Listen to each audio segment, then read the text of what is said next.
had some news on the media front in the last couple of days, starting with the fact that, well, they're both about CBS, actually. We have Anderson Cooper, who used to be associated with 60 Minutes, decided that's just not something I need to deal with Barry Weiss and what she's doing to CBS News. And then more censorship with Stephen Colbert, who had an interview with one of the candidates for U.S. Senate, a Democrat, James Tallarico, but was told by his superiors at CBS News that, or CBS lawyers, that he couldn't air the interview because the FCC had complained that this was somehow violating equal time, even though having politicians on is a standard of late night television, and you just do your standard disclaimer.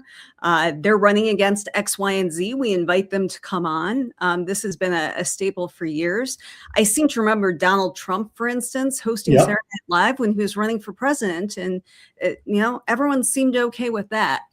But we have a clip of that, and Stephen Colbert, I have to admire how he has continued to stand up to his own network and kind of dare them to fire him at this point. Who is not one of my guests tonight? That's Texas State Representative James Talarico. He was supposed to be here, but we were told in no uncertain terms by our network's lawyers, who called us directly, that we could not have him on the broadcast. Then I was told in some uncertain terms that not only could I not have him on, I could not mention me not having him on. And because my network clearly doesn't want us to talk about this, let's talk about this.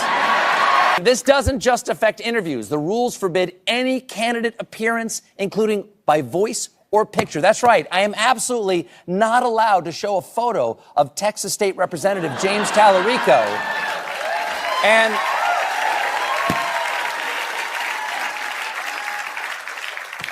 because that's not him.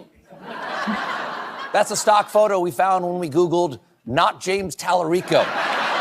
A couple of weeks ago, on Carr's orders, the FCC opened an investigation into ABC's The View after their James Talarico interview. That is absolutely shocking. James Talarico did The View before my show? At 2 whoopay? So I cannot show you any form of James Talarico. I can't interview James Talarico. I can't show any pictures of James Talarico. I'm not even sure I can say the words James Talarico. But what I can show you is what we always show when we have to pull material at the last minute. This tasteful nude of Brendan Carr. So it's funny, but it's a serious topic. Absolutely, but very well played.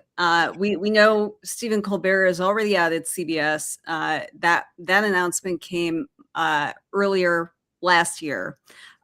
Since then, we've had controversies where Jimmy Kimmel was pulled off the air of ABC. We've seen this constant interference and by the FCC and direct orders from the president, who's saying, get this person off the air, get that one. This person displeases me. So, Edwin, where are we at with the state of media in America right now?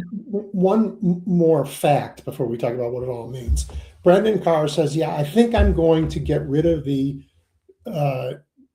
fairness exemption for late night TV, but I won't get rid of it for talk radio.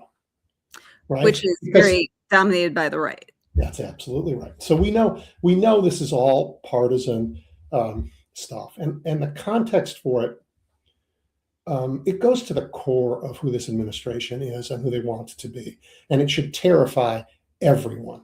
Right? Yesterday? Marco Rubio was in Hungary, right, trying to prop up Viktor Orban. Viktor Orban is responsible for more erosion of the press than almost any leader, maybe outside of Putin.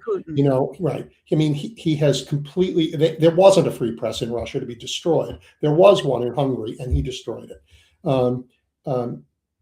they think they own the truth. And I want to pair it with the remarkable ruling that came out this week on the administration's attempt to take away the placards that talked about the slaves that were held in the president's house in Philadelphia. Yes. The people that George Washington had who were slaves who lived in his house. And Donald Trump says, that's not the history I want people to see. That's not, and got rid of it. The judge said, I get it. For you in this administration, you do not believe there's any truth. There's only message. And you get to decide what the message is. But you know what? That's not how history works. Things happened. Scholars figure it out. There is truth.